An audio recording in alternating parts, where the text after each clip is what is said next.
We turn now to the Trump administration's immigration crackdown in Chicago. A federal judge is ordering a top Border Patrol official in charge of the operation there to give nightly reports to the court. The ruling comes after agents were accused of potentially violating limits on their arrests and crowd control tactics. Immigration reporter Camilo Montoya-Galvez joins me now from Washington, D.C. Camilo, what's at issue in the court proceedings today in Chicago?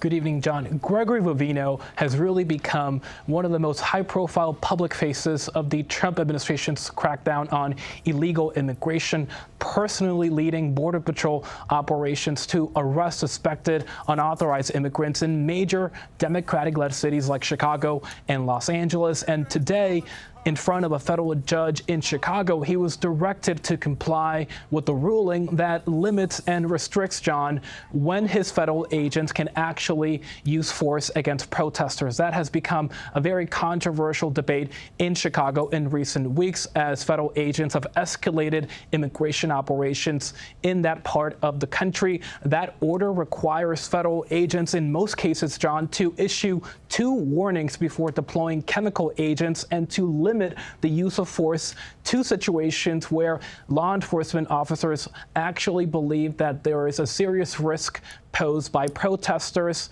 Vivino, as you noted, now has to provide daily updates on the status of agency operations in Chicago. We should underscore, John, that according to Department of Homeland Security data we obtained here at CBS News, the Department of Homeland Security has made over 2,800 immigration arrests in the Chicago area since launching that operation in that region of the country in mid-September. Half of those arrests have been conducted by the Border Patrol teams led by Vivino. 20 seconds, Camilo. I understand you have new reporting about these tactics being used in other places.